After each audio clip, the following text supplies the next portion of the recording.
Hey now, how is everybody doing? Welcome to Red Alert Diaries Live with Tanya E. Hood.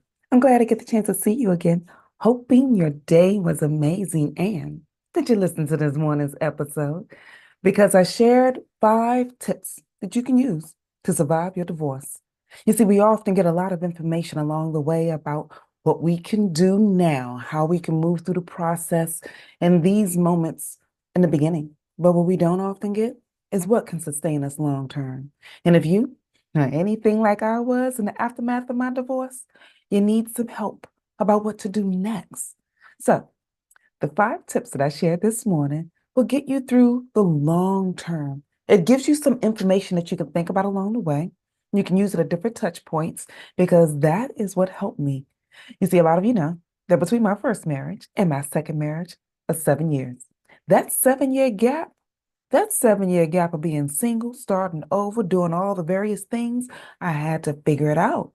So these are the things that I learned. In this morning's episode, if you listen to it, you learn that I got this insight from FEMA. Using a company, well, federal government, when they go into disasters, and I know, there's some things and some issues that some people have with FEMA, but there's still a plan that is put in place. Put yourself a plan in place to walk through. So these 5 steps were one of the first few things that I learned. And all you need is something to begin. This is just a starting point.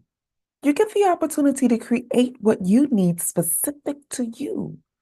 So, this morning, the first step that I shared was assess. I don't care what you're doing. I don't care what you're going through. I don't care how life is dealing with you. You have to assess what you're going through. I give myself an opportunity to check and read different areas. And this is the extended discussion. So go back and listen to this morning's podcast. There you get the 5 tips, some other insight, but in this extended discussion where we talk live, and let me pause because I have you guys up on YouTube. Before I go into this, I want to see, are there any comments, questions, or thoughts on who's joining me so that we can talk a little bit more? Now, as I'm going through these discussions, leave your comments. I'll check back because I'm still figuring out how to do the live so I can see you. And my thought is moving forward. I do it kind of like I've done in some other areas. I'll send you guys a link where you can get the opportunity to join me live every Tuesday at 7 p.m. Eastern Standard Time so that we can have this conversation face to face and I can give you more input there. But here's the strategies that I want to share right now. When you are assessing, assess from 3 separate areas. Take a look at your environment. What's happening around you that you need to make certain that you have okay so that you can be situated? Because when I was going through mine, looking at where I was living was hard because we needed both incomes to survive living in that space. A lot of you know that I was in a 2 bedroom apartment in the aftermath of my divorce. I couldn't afford that apartment. I didn't have the finances because he made more money than I did during our marriage. So when all of that ended, the time period that you think you're going to get some money to sustain you, that can be a long gap. And if your gap was as long as mine, you are struggling. So assess, what does your environment look like? What do you need to do around your immediate space? And if you find that you're okay, you don't need to move immediately because you don't have a financial stress. But being in that location where you were with your ex is causing you some angst. Rearrange some things. One of the things that I did was start rearranging a little bit of the situation. I assessed what's mine, what's his, what do I want to keep, what do I want to change. Just go through the assessment. Don't make any changes. Don't do any things now. This is just assessment. You see, in a world that makes us rush around, we don't pause. You need to pause long enough to gather your thoughts, get some insight about what you really need.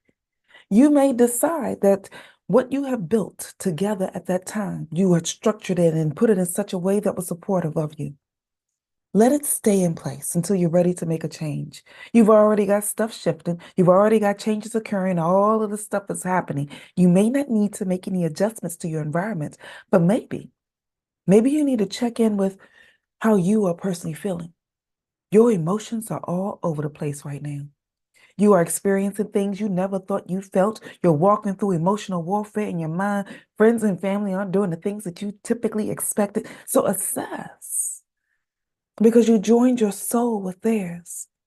And right now, you are ripping two souls apart. The ripping is what's causing you the most headache. Check in with yourself. Assess how you really feel. And here's the thing, you can feel all the feels. I heard someone share that with me. But when I was growing up, that wasn't something that I felt I had permission to do. You see, being a Black woman in America, we are often put in a position where we have to carry the weight of everything and everybody around us. So there is no time to feel how you're feeling. There's no time to assess what you're going through. You have no moments. You need to pick up your pain, package it as best you can, and barrel through. That is not healthy. Mm-mm. Because here's the thing that I learned the hard way. When I found myself having an emotional breakdown in the middle of Safeway, that is the day that I learned that emotions buried alive will resurrect themselves at the most inopportune time. So assess how you feel. Check in with yourself. If you're angry that day, acknowledge it. If you are sad that day, acknowledge it. Go through the grieving process because it is still a grieving process. You shared your life with someone that you thought would be your forever. You created an environment that you thought would last forever. Assess it so that you can manage it and go through the next steps. Here's the next step. Start planning. Step 2, now that you've taken the time to assess what's happening around you, start putting a plan in place. Plan what's necessary for your environment. Plan what's necessary for yourself. But there's a third area. A third area to plan through is your spirit man. I have the basic belief that we are designed in the image of the creator of the universe. And with God being a God of the Trinity, we have God the Father, who is the overall being that your spirit connects to. We have God the Son, which is your environmental assessment. So check your environment because when God poured out his deity into the body of Jesus, he gave you a physical manifestation that you can walk through, that you can use to support you on the journey. Now, I recognize that not everybody believes in the God I serve, and you don't have to. But if you choose to let Jesus join you on the journey, you will have the strength you need to get through that chaos. You will get the insight that you need to walk through all the elements, including your personal soul.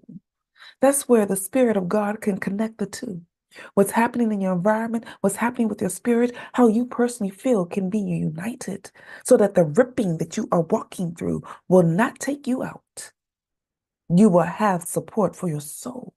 You will have the support that you need. So all three areas will give you the opportunity to still walk through the wilderness because you feel like you're walking by yourself. You feel like you're going through the storm alone. But I want you to know that you don't have to do it by yourself. God always intended for us to always be connected. It was in the aftermath of my divorce that I learned to assess because that pause, your soul knows it needs to pause, but society says keep going. Listen to the still small voice because it is there that you'll get the opportunity to fully walk through these 5 tips that assessing pauses you long enough so that you can plan. When you start planning the strategies now, you're in a better position because you know from the 3 areas, your environment, your personal self, and your spirit man, how to put a plan together to keep you balanced. You have had a ripping that you are walking through. Not everybody can walk with you through your storm. If you listen to this morning's episode, I talked about walking through the levels of relationship. Now, I can only give you highlights when I'm giving you this information. But when I walk through the levels of relationship with my clients, I give you deeper insight, conversations that you can have that can support you on the journey, navigation elements that you can walk through to help you figure out who should stay in level 1, who may need to be moved to level 2, how to function in level 3. Because those 3 levels will give you the boundaries that you need to keep you safe, to keep you whole, to help you move through your process. And the thing about knowing the levels of relationship, tying those with the decision tools I gave you this morning, a decision tool called the 3 C's. It wasn't until I went through that 7 year gap. It was like 3 years after my divorce. Now, you would think 3 years after your divorce, you'd be a little more stable, you'd be a little more whole, you could move into some things, but no, not necessarily. You see, sometimes when we're walking through the chaos of divorce, because we have barreled through, we've worked on one or two areas. Maybe you worked through dealing with your financial situation. But I want you to go back and listen to some of the past podcast episodes to know that you may have a financial thermostat that was set by someone else on an emotional roller coaster that you are currently walking through, that it may not be supportive of you now. Your financial situation is a physical situation, but it is also a spiritual situation. So deal with what you have to deal with personally. And I'm certain that you will expand yourself financially, because finances is typically the thing that we are walking through in the aftermath of our divorce, because lawyers are asking you to pay them their fees. You can go to your state. Every state has some resources that are available to support you. I often offer a state by state guide, and if you want access to that, let me know. I'll send it to you. Leave your comments below, and I'll send you the state by state guide, because in the aftermath of my divorce, while I was supporting others going through their journey, they let me know they needed to know where to look.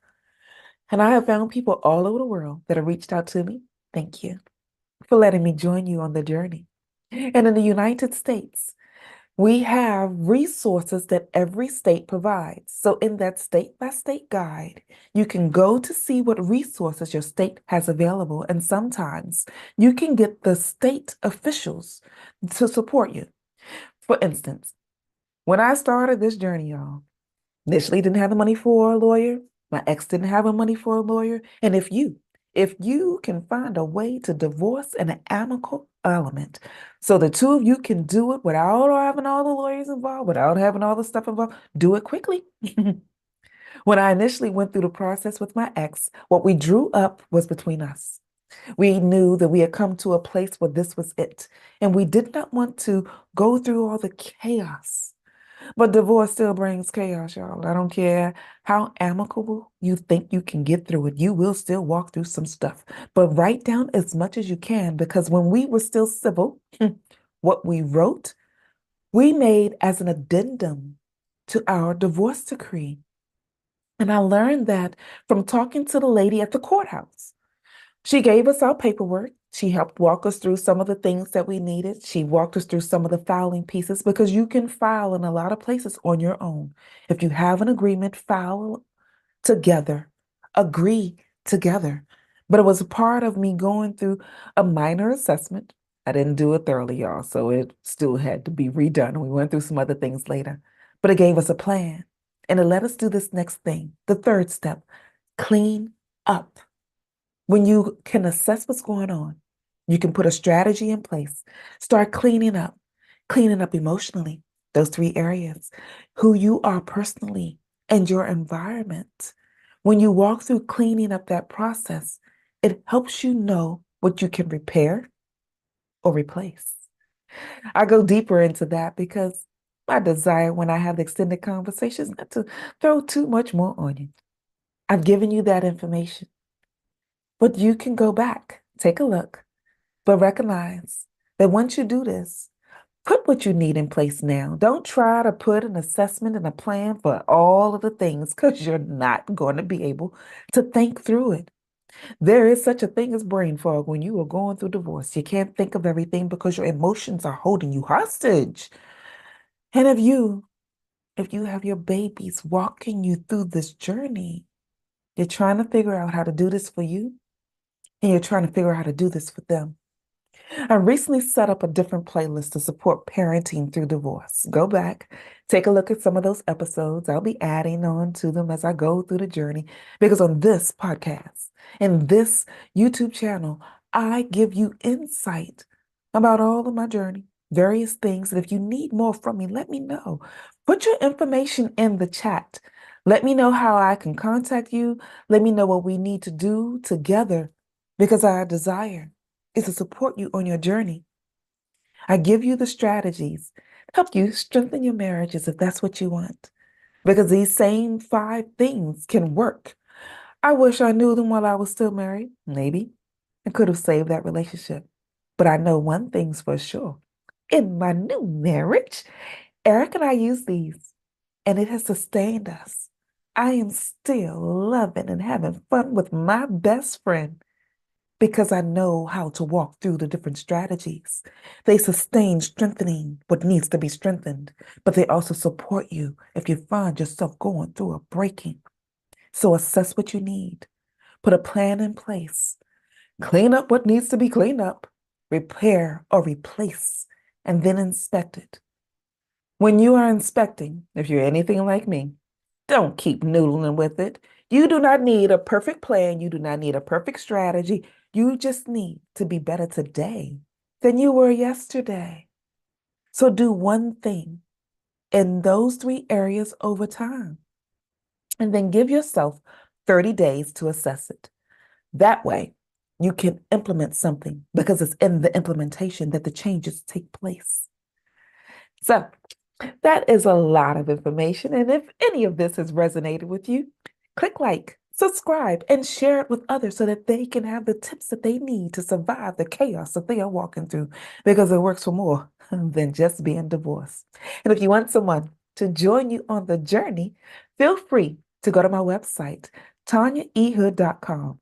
There you can click under the Work With Me tab, see the various ways that we can work with one another.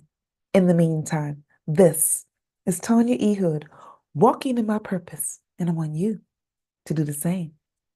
See you next time.